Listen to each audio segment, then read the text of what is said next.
Olá, moçada, tudo bem? Todo mundo tranquilo para encarar o Enem? Espero que sim. Olha, hoje eu quero tirar algumas dúvidas com vocês a respeito da nossa língua portuguesa e que gera muita insegurança no Enem, que são as figuras de linguagem. Nós sabemos que o nosso vocabulário é muito rico, muito vasto. Temos muitos vocábulos que às vezes a gente nem tem contato com eles no dia a dia.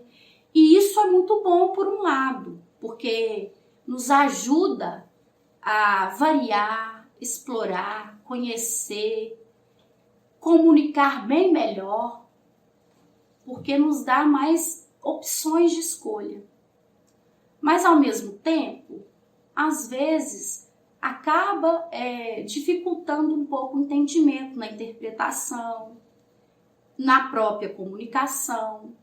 Então, por isso que é muito importante a gente voltar um pouquinho lá nas figuras de linguagem e estarmos aprendendo um pouco mais, relembrando sobre elas, porque principalmente no conteúdo de interpretação, literatura, elas são muito usadas e exploradas dentro da avaliação do Enem.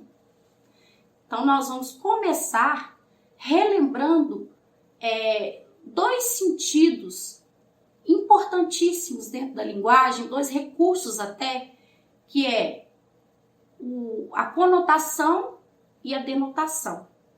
Só para nós relembrarmos um pouquinho, o que seria conotação e denotação? Bom, como a própria palavra nos diz, denotação. De dicionário. Então, a palavra empregada no sentido real, no sentido literal, é o conotativo. No real, é o denotativo. Verdadeiro, ao pé da letra, que vem do dicionário, que você vai lá, pesquisa e o que está escrito, né, é a palavra empregada ao pé da letra. Por exemplo, João é um gato. Nós sabemos que gato é um felino e João é um ser humano, né? Então, quando eu emprego nesta oração, João é um gato, eu não estou usando a palavra gato no seu sentido literal, no seu sentido real. Eu estou usando a palavra no sentido conotativo, que é o inverso do denotativo. Então, toda vez que vocês verem lá o sentido denotativo da palavra, é o sentido real, é o sentido literal, ao pé da letra. E conotativo já é o sentido literário, é o sentido figurado da palavra. E lá na nossa prova, né, do Enem, na área da língua portuguesa, é muito explorado isso. Então, nós vamos ver um pouquinho da primeira figura de linguagem, que é a comparação. A comparação, também chamada de símile, é uma figura de linguagem da categoria das figuras de palavras, que estabelece uma relação comparativa entre pessoas ou coisas a fim de destacar semelhanças, características similares e traços comuns. Diferente da metáfora, que é implícita, a comparação é explícita. Há uma comparação clara entre dois ou mais elementos, pessoas ou coisas, e faz-se uso de termos comparativos, sendo eles com, como, tal qual, tal como, assim, tão, quanto, etc. Então, moçada, para vocês não terem dúvida, vamos relembrar o que é implícito e o que é explícito, né? Para vocês entenderem o sentido da comparação, da figura de linguagem comparação.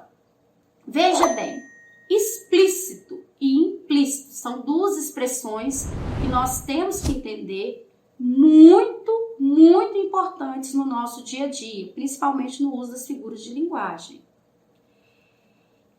Implícito é aquilo que está velado, escondido, que eu sei que existe, mas está escondido dentro do jogo das palavras. Por exemplo, quando nós sabemos que existe uma janela na sala e essa janela está sendo velada pela cortina, a janela está lá, é real, mas a cortina tampa aquela janela. Então, como que eu vou descobrir que há uma janela lá do lado de dentro ou do lado de dentro da casa? Ao descortinar, tirar a cortina, desvendar, revelar, porque por fora, às vezes, não tem a janela, tem só do lado de dentro a cortina para dar a impressão da janela no fundo. Então, fica escondido, fica velado, você tem que descortinar. E o explícito? O explícito já é aquele que é revelado de cara. Ele está dentro do contexto do texto, trazendo para a nossa realidade de língua portuguesa. É aquela informação que está lá, clara, escrita, né? Visível para que você veja no texto, para que você reconheça dentro do texto. Deu para perceber direitinho a diferença de um e de outro? Então, comparação é isso. É uma comparação, o ato de comparar dois objetos, duas pessoas, um objeto, uma pessoa, explicitamente, bem claro, bem visível dentro do contexto, com os termos comparativos com, como, tal qual, tal como, assim, tão e quanto. Eu espero que tenha dado para entender para vocês direitinho, né, o que é explícito e o que é implícito. Vejamos alguns exemplos. A vida vem em ondas como o mar, uma música de Lulu Santos. Então, a vida vem em ondas como o mar. Nós estamos comparando a vida com o mar. Está bem claro, explícito na oração. E o termo comparativo nos ajuda a ver e perceber isso mais profundamente. O seu filho parece um furacão no campo. Compara-se o sujeito a um furacão rápido que faz as coisas acontecerem com intensidade. A família está reunida que nem na noite de Natal. A família está reunida como na noite de Natal. Há uma reunião familiar que está lembrando o encontro de Natal. Há uma comparação entre essas duas reuniões familiares. Você viu que em todos os casos foi usado um elemento comparativo, que é o que está destacado. Na metáfora, esse elemento comparativo não existe. Então vamos lá. Vocês vão fazer alguns exercícios agora para testar isso que foi explicado para vocês, para que possamos saber se você compreendeu ou não. Então, nós temos algumas questões, né, de A a E, e vocês vão identificar apenas as frases que apresentam comparação. Façam primeiro, para você perceber se conseguiu compreender o conteúdo direitinho. E em seguida, nós teremos o gabarito para você verificar se você fez certo ou não, para ajudar a fixar melhor, ok? Então, nós podemos perceber, através do gabarito, que a frase B, eu faço versos como quem chora, de desalento, de desencanto, de Manuel Bandeira, um grande escritor brasileiro, né? Então, é uma comparação, é uma figura de linguagem, comparação, e nós percebemos isso principalmente pelo lado explícito que ela contém com o termo comparativo como.